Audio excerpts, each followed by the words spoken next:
Muito boa tarde a todos. É com imensa satisfação que eu participo aqui desse painel, junto com o Caio Penido, junto com o Júlio Busato, que são referências. Vamos sentar, podemos sentar aqui. Que são referências dentro do setor agrícola e pecuária do Brasil, lideranças de entidades. O Júlio já foi presidente da Abrapa, já foi presidente da IBA, da Associação dos Gigantes da Bahia. Nós trabalhamos já com uma parceria muito grande dentro do algodão. Caio Penido é uma referência dentro do setor pecuário, trabalhou lá atrás pela fundação da Liga do Araguaia. Hoje é presidente do IMAC, Instituto Mato-Grossense da Carne. E eu vejo que é uma oportunidade muito grande para a gente falar aqui a respeito de rastreabilidade. Todos nós sabemos da importância da rastreabilidade. Primeiro porque o mundo exige isso. A forma como o mundo hoje trabalha, a exigência de mercado, nós precisamos nos adaptar. E adaptar de uma forma em que atenda. E isso tem sido feito. O Brasil tem sido muito importante, muito bom nessa questão da nossa vigilância sanitária, muito importante.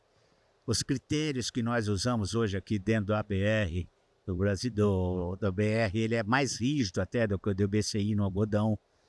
Eu acho que nós estamos no caminho certo. Portanto, é de extrema importância falar a respeito de rastreabilidade num país que pretende vender seus produtos para o exterior. Então, um país hoje que é líder, é um dos líderes, vamos dizer assim, na área de exportação, principalmente de alimentos. Então, com esse tema posto, eu gostaria de ouvir. Começamos com quem?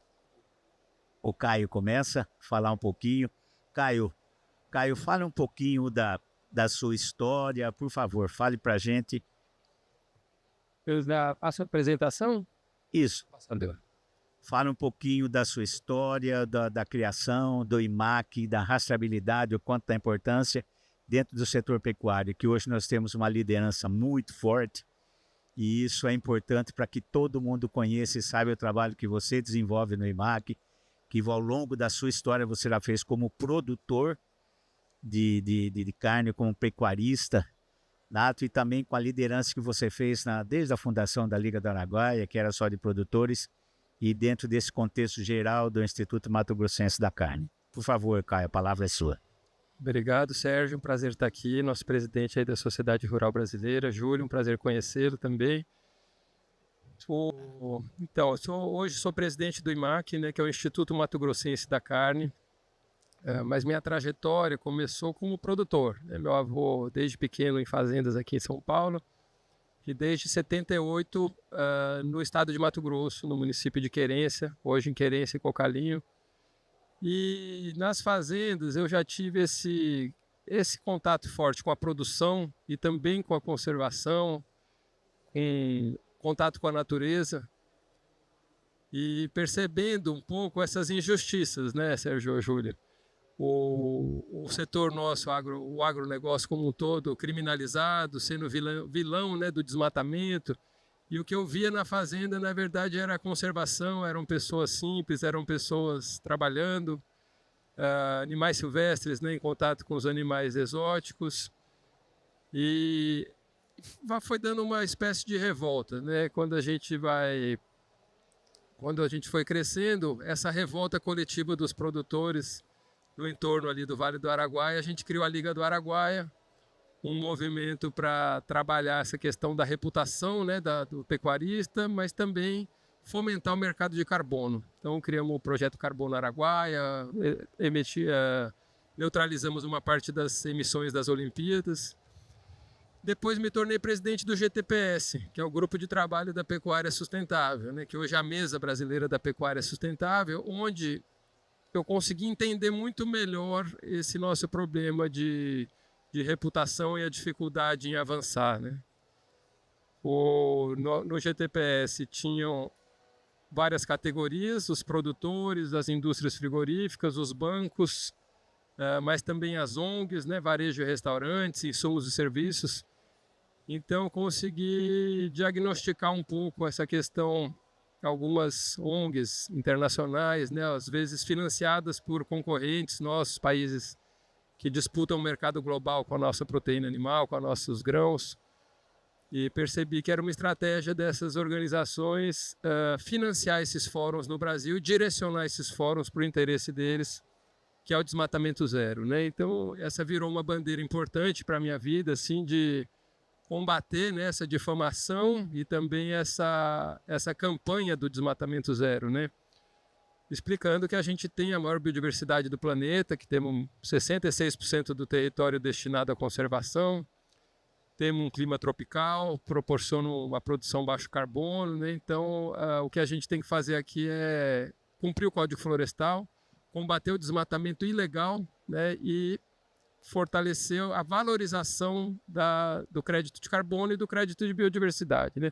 Se quiserem que a gente conserve a mais do que a lei exige, tem que ter uma remuneração, e para isso a gente precisa de uma mensuração, né? Então tem a ver com rastreabilidade também. Aí eu vejo que é muito importante. Você falou alguns pontos aí que é de extrema importância. Primeiramente, nós estamos trabalhando hoje, até nós conseguimos uma grande aliada que, com relação a essa questão da rastreabilidade que está envolvida também, com relação ao pagamento de serviços ambientais.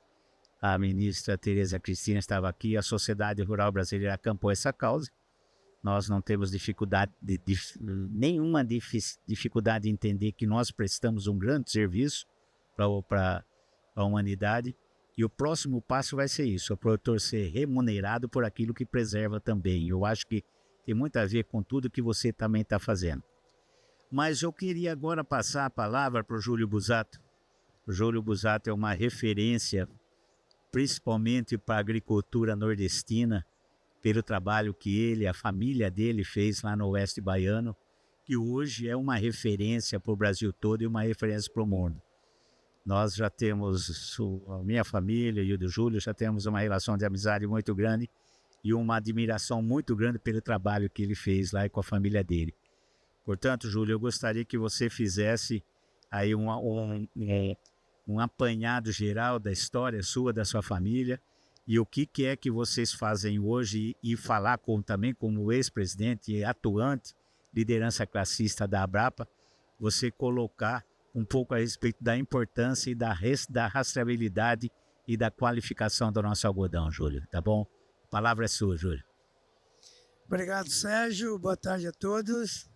Agradecer o convite aqui pelo GAF e dizer para mim é um prazer e uma honra estar aqui, Sérgio, e poder transmitir um pouquinho de um case de sucesso que nós tivemos lá na Abrapa com a rastreabilidade do algodão. Então, mas primeiro eu queria falar um pouquinho da história do algodão, porque as pessoas não conhecem, né, Sérgio? Mas o algodão, até nos anos 90, era uma cultura de pequenas propriedades, sem tecnologia e com pouca gestão. Então, o Brasil, em 1997, ele se tornou o segundo maior importador mundial de algodão, né? Imagina, nós só pedimos pela China.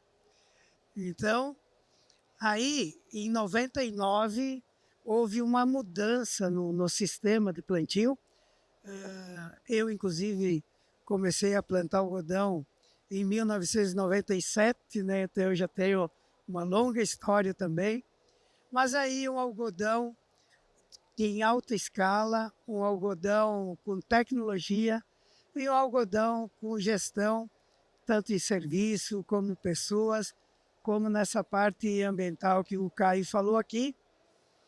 E em 2024, nós nos tornamos o maior exportador mundial de algodão. Então, olha que nós estamos falando aqui 26 anos, 25 anos, né? E uma transformação enorme que aconteceu lá no campo, né? Talvez por isso que os produtores de algodão no mundo, eu diria assim, não gostam tanto de nós, né, Sérgio? Mas é uma oportunidade que nós temos e nós temos que aproveitar. Então, para te ver aqui, ó, lá em 90 plantava 4,1 milhões de hectares e agora com 2,1 milhões nós conseguimos produzir 7,5 vezes mais e com uma produtividade que é a maior de algodão não irrigado do mundo. Então, esse número de 1.842 quilos é simplesmente o dobro do que o nosso colega cotonicultor norte-americano consegue produzir. É 4 vezes mais do que o colega indiano consegue produzir. E assim nós passamos de 700 mil toneladas para 3,9 milhões de toneladas.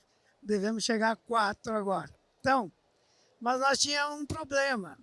Como é que nós vamos vender esse troço aí? Né? Você aumenta a produção 7 vezes e aí tem que vender isso para alguém. Né? Mas, primeiro, por que? De onde surgiu isso, afinal? Esse crescimento tão grande, essa mudança enorme que aconteceu?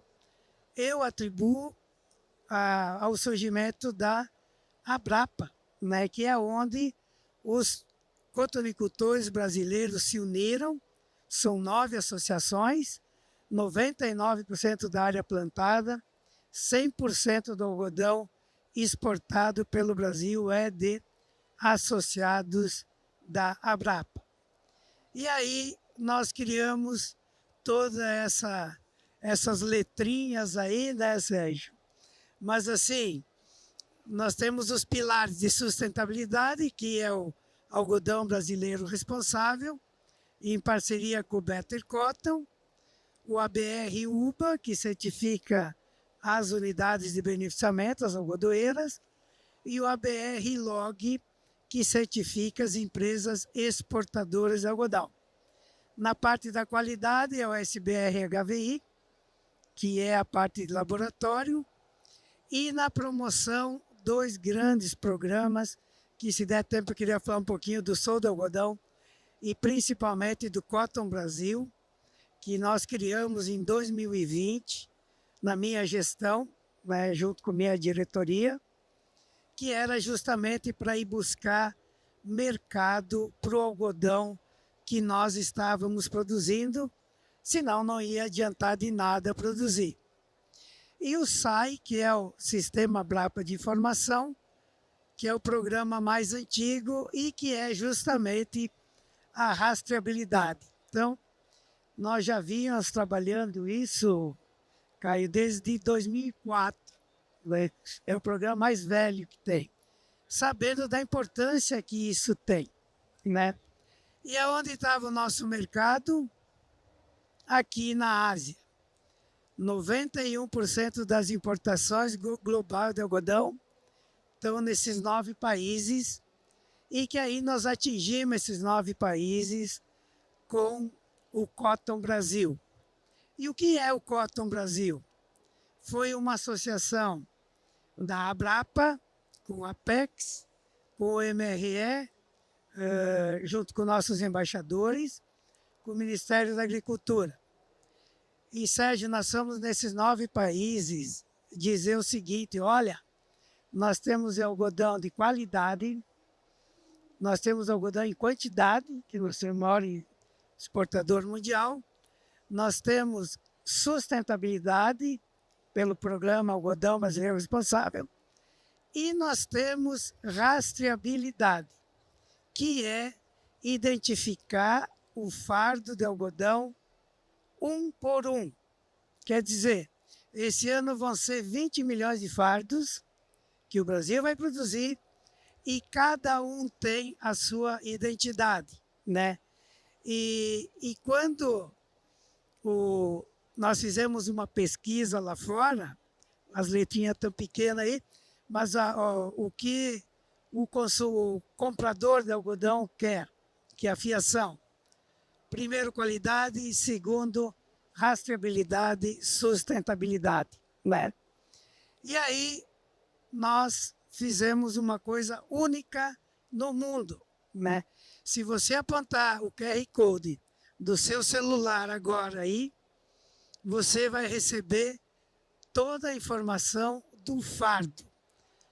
Que fazenda ele foi produzido, aonde ele foi beneficiado e a historinha toda desse fardo de algodão já com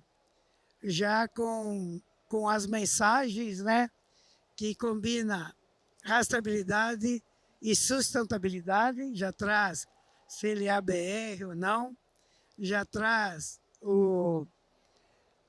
a entrada nos mercados, principalmente mercado de varejo, né? E nosso próximo desafio agora é replicar para nossos clientes no mercado internacional a rastreabilidade completa que nós conseguimos aqui no Brasil hoje no programa Sou ABR.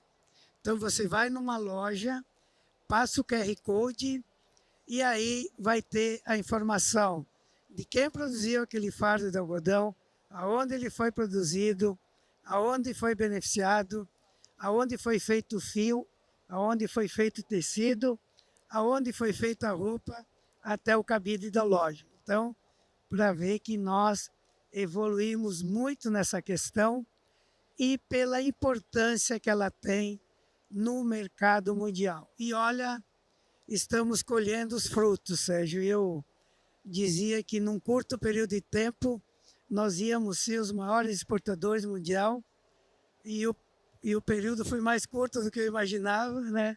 E num período um pouquinho maior, nós seremos, com certeza, os maiores exportadores, o maior produtor mundial de algodão, que hoje a China e a Índia, mais 1,5 milhão de toneladas a gente pega eles. Então, rastreabilidade é muito importante, porque para que isso aconteça, nós precisamos de mercado. Muito bem, Júlio. Sabe que essa questão do algodão é uma coisa apaixonante, viu, Caio? Minha família viveu, nós começamos o início da nossa carreira, foi com algodão. Quando eu falo início da nossa carreira, eu falo de muito tempo atrás, sabe? Eu e minha família e tal. Me lembro, Júlio, que a gente plantava, ia ser 17, ia ser 20, colhia 300 toneladas por alqueire de algodão. Hoje nós estamos trabalhando lá no Nordeste também e nós estamos com isso praticamente por hectare. Porque nós sabemos que voltando um pouquinho, a organização da Abrapa e do algodão brasileiro já é tão grande que, para você ter uma ideia, hoje a Abrapa expandiu as suas fronteiras. Hoje a Abrapa, nós temos um representante do algodão na Ásia, o Marcelo Duarte está lá, é um executivo, ele faz... Conheço demais. Conheci, ele está trabalhando nisso, é lá do Mato Grosso, você conhece. Então é um profissionalismo muito, muito, muito grande. Agora, Caio, você sabe que a produção de proteína animal, ela cresceu muito. Logicamente, a proteína bovina também. Tudo isso teve uma série de motivos que levaram a essa evolução. A demanda global, mas sem dúvida nenhuma, os planos e o que vai incentivar e potencializar esse interesse pela carne brasileira foi essa recente lei que foi aprovada de rastreabilidade, em que tornou obrigatória isso. Foi agora em dezembro de 2024 que isso foi feito. Essa lei foi praticamente apagando um pouquinho o que aconteceu com o Sisbov, que na verdade não foi uma coisa que acabou trazendo grandes benefícios.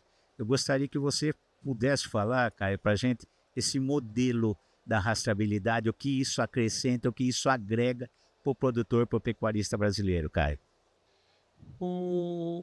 Bom, eu falei um pouco na introdução ali da minha fazenda, Liga do Araguaia, a GTPS. Agora, quando eu cheguei no IMAC, em 2000, o IMAC está fundado desde 2016, é um serviço social autônomo, onde sentam na mesa 2 conselheiros indicados pelos pecuaristas, pela Crimate, que é a Associação dos Criadores de Mato Grosso, 2 conselheiros indicados pelas indústrias frigoríficas. Então, e o presidente do conselho é o secretário de Desenvolvimento Econômico, que abraça a agropecuária também. Então, quando a gente chegou ali, a missão do IMAC era promover a carne de Mato Grosso, mas tanto o governador, o governo, o secretário, quanto as indústrias, muito pressionadas globalmente pela rastreabilidade, pelo monitoramento. No caso, a parte sanitária já é monitorada pela GTA, já tem um sistema de monitoramento aí para prevenir essa questão sanitária de doenças como a febre aftosa, como a vaca louca, mas agora está tendo uma pressão da rastreabilidade em função do desmatamento. Então, uma pressão aí que vinha muito das ONGs, da União Europeia, e isso começou a chegar no GTPS. Quando eu era presidente, eu segurei essa discussão, eu falei, não, vamos focar em implementar o código, em valorizar a biodiversidade e o crédito de carbono. Mas quando eu cheguei no IMAC, eu vi que a gente tinha as condições ali para tentar dialogar, né, principalmente com os pecuaristas. E quando a gente foi conversar com a Acrimate, eles levantaram assim, não podemos prejudicar a questão sanitária, a segurança sanitária. Então, vocês têm que encontrar uma forma de avançar sem prejudicar, sem trazer risco sanitário. Uma coisa que está bem resolvida, a gente não quer arriscar. E outra questão, não pode estar vinculado à Secretaria do Meio Ambiente, à parte ambiental, porque senão trava o processo, né? E a gente saiu com essa lição de casa e fomos continuando promovendo a carne de Mato Grosso, focando principalmente China e União Europeia, né? Na China, o mundo hoje tem duas grandes crises, né? Segurança alimentar e segurança climática. Então, segurança alimentar, a China, né, e o Oriente Médio são os maiores beneficiados com as nossas exportações, que eles estão conseguindo se desenvolver graças à nossa produção, nosso excedente que a gente exporta. E a União Europeia discutindo muito a questão climática, né? E eles vêm com aquela agenda de novo do desmatamento zero, e a gente nos dois mercados mostrando que temos código florestal, temos biodiversidade, temos mais de 66% do território destinado à conservação, temos um clima tropical, uma produção mais eficiente em carbono. Então, se alguém quer carne sustentável, tem que ajudar a gente a avançar, né, nessa agenda. E fomos provando que, além de segurança alimentar e segurança climática, temos também segurança sanitária. Agora, o Brasil livre de aftosa, de febre aftosa, sem vacinação, né, um marco que avança muito mais. E também segurança comercial, né? Você vê esse momento de crise entre Estados Unidos e China, o Brasil sempre com essa diplomacia que negocia com todos, né? Então, a gente mostrar que querem segurança, querem sustentabilidade, é com o Brasil, nós especificamente Mato Grosso. E ao avançar nesse debate, a gente foi percebendo internamente que a gente tinha um problema de fazendas que tinham desmatamento ilegal, que eram excluídas da cadeia. E não tinha um caminho de volta para essas fazendas serem reinseridas ao mercado formal, elas eram jogadas na ilegalidade. A gente criou o PREM, que é o Programa de Reinserção e Monitoramento, onde, através de um aplicativo desenvolvido de uma forma barata, não precisa ter fiscalização da Secretaria do Meio Ambiente, de ninguém, o produtor cerca a área que ele desmatou ilegalmente, irregularmente, comprova com fotos, com as coordenadas, depois a gente passa a monitorar essa área e, se comprovar que ela não está sendo usada, está regenerando, através de um acordo com o Ministério Público Federal e com as indústrias, seguindo os protocolos aí já do Ministério Público Federal, essa propriedade é reinserida no mercado formal. Então, a gente fez um monitoramento ambiental, mas para mercado, não para regularizar na secretaria, mas para ela estar apta a ser comercializada, o gado dessas fazendas. E, ao mesmo tempo, a gente aproveitou esse processo para facilitar o processo de regularização ambiental dentro da secretaria. Então, o PREM atingiu até hoje aproximadamente 100 propriedades, ela atinge os casos de PRODES, falso positivo, alguns casos simples que a gente consegue resolver, principalmente quando são áreas pequenas. E agora a gente está com o desafio que entraram também os embargos, né? Então agora, só de fazendas embargadas no estado, a gente tem 10 mil propriedades. Então agora a gente tem uma chance de escalar essas 100 propriedades, a gente chegar em expandir bastante e transformar realmente a pecuária do estado de Mato Grosso. Do outro lado, a gente percebeu no final, essa fazenda tem um diagnóstico socioambiental para poder comercializar. E a gente percebeu que esse diagnóstico de conformidade socioambiental é o mesmo diagnóstico que as indústrias fazem das propriedades para comprar o gado. A gente falou, bom, se a gente conseguir avançar num diagnóstico mercadológico, né, que não dependa da Secretaria do Meio Ambiente, que não afete a segurança sanitária, esse é o passaporte verde. Um passaporte, uma verificação, uma validação dessa produção que a gente vai dar para essa carne de Mato Grosso poder entrar em qualquer país, nos mercados mais exigentes. Então começamos a avançar com o passaporte verde, com 2 pilares, esse da conformidade, que é principalmente o PREM, reinserir, depois monitorar, e o outro, qualidade da carne, qualidade e intensificação em carbono. Então através de genética, orientações de genética, gestão, manejo, nutrição, reduzir a idade de abate e melhorar o balanço de carbono por arroba produzida, e a gente também melhora a qualidade da carne ao reduzir a idade de abate. Então esse foi o avanço. Como a gente entrou na questão dos embargos, teve uma grande articulação que também tivemos que envolver, além do Ministério Público Federal, o estadual, o judiciário, para que não aconteça de um desembargar o outro questionar. Conseguimos envolver a FAMATO também, a federação, então esse desafio de envolver os produtores, e foi um grande avanço. E agora, já concluindo, né, o status atual do passaporte verde já passou pelos pareceres da Secretaria da Agricultura, da SEDEC, da Secretaria do Meio Ambiente, da Secretaria da Fazenda, onde estamos tentando incentivo fiscal para fomentar o avanço dessa rastreabilidade, né, os produtores que aderirem ao passaporte verde terem uma isenção fiscal, um incentivo fiscal aí no FETAB, provavelmente. E também estamos tentando uma premiação com as indústrias frigoríficas para que isso aconteça mais rapidamente, né? E acho que conseguindo avançar, promover um desenvolvimento sustentável, dialogado, Sérgio, isso que eu te falei, que não é goela abaixo, né? É uma coisa que veio do governador, que se a gente não fizer, isso vai terminar virando uma barreira comercial. Então vamos fazer de um jeito ganha-ganha, onde todos os elos são beneficiados. No IMAC a gente tem produtores, indústrias frigoríficas e governo. Ninguém quer prejudicar a cadeia da pecuária. O que a gente quer é avançar, mostrar que a gente está avançando, mas com prazo para não excluir ninguém. Com prazo, faseando isso e acompanhando o Plano Nacional do MAPA, que é o que você falou, que foi o final do ano passado, que saiu o Plano Nacional.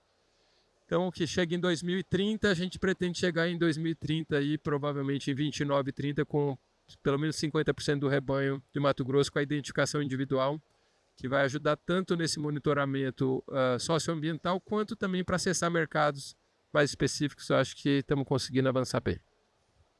Bem, Caio, eu vejo, você falou uma coisa muito importante. Hoje, a agricultura e toda atividade a gente tem que pensar como cadeia. Você nunca pode pensar que a produção, embora eu sempre digo, a sociedade rural brasileira ela defende o produtor rural. Só que hoje o produtor rural nós entendemos como uma cadeia completa, desde que produz, quem industrializa, quem beneficia, quem comercializa e quem compra lá na frente. Então, é uma visão que a gente tem feito. E a gente percebe a habilidade, Cário, que hoje o IMAC tem, você de negociar todas esses elos da cadeia nesse sentido, né? Agora, para terminar, Júlio, gostaria, Júlio, que você mostrasse um pouquinho, ou falasse a respeito do benefício, principalmente, porque quando a gente fala aqui, a gente fala em dinheiro e recurso. Depois eu quero, Júlio, que você fale, e depois eu caio também para a gente encerrar, que o nosso tempo também já terminou. O benefício, vocês acham que isso traz a rastreabilidade, além de a gente conseguir, ele traz benefícios financeiros e isso potencializa a atividade do agricultor brasileiro? Júlio. Olha, Sérgio, infelizmente, na nossa experiência, ele não trouxe um benefício direto. Porém, tem um detalhe, nós precisamos mercado. Então, aí sim, ele nos permite acessar os mercados. E eu acho que isso é mais importante do que um benefício direto, né? Porque realmente não adiantaria nós produzir algodão se não tivesse para quem vender, né? Nenhum país do mundo tem essa rastreabilidade como nós temos fardo por fardo, né? Nós não recebemos um bônus por isso, mas no momento de decidir a compra, a pessoa que compra lá da fiação vai definir por quem tem rastreabilidade fardo por fardo, porque ele sabe de onde vem aquilo e na rastreabilidade já traz todas as informações também da qualidade do algodão, né? Então, isso é muito importante para o mercado e eles têm adquirido mais nosso algodão. Para tu ter uma ideia, quando nós começamos o Cotton Brasil, nós vendíamos na China 400 mil toneladas. E esse ano nós já estamos chegando a quase 1 milhão de toneladas. Então, ajudou muito nessa diferença. Sem dúvida. E se você for traduzir isso aí em monetização, a gente percebe que houve um avanço, né? Bem, olha, eu agradeço muito a participação do Caio, a liderança do setor. Eu vejo que aqui, do Júlio Busato, eu acho que o agro, nós estamos caminhando para o lado certo. O agro brasileiro, embora aqui no GAF a gente não fala só do agro brasileiro, a gente fala no agro global. E na verdade nós sabemos que o setor hoje, tanto o setor da carne, o setor da pecuária, quanto o setor do algodão, ele está inserido nessa questão da produção e comércio global. Ou seja, eu acho que nós estamos no caminho certo, né? Tá bom? Muito obrigado pela participação de vocês. Eu acho que vocês voltam com uma experiência válida de estar aqui, falando um pouquinho do que é que deu certo dentro da atividade de vocês, tá bom? Tá? Muito obrigado. Boa tarde, então, para vocês. Tá bom? Obrigado a todos. Obrigado. O orgulho de ser brasileiro está em quadro. Vamos juntos fazer história. Ponto a ponto. XP, investidora oficial do João Fonseca.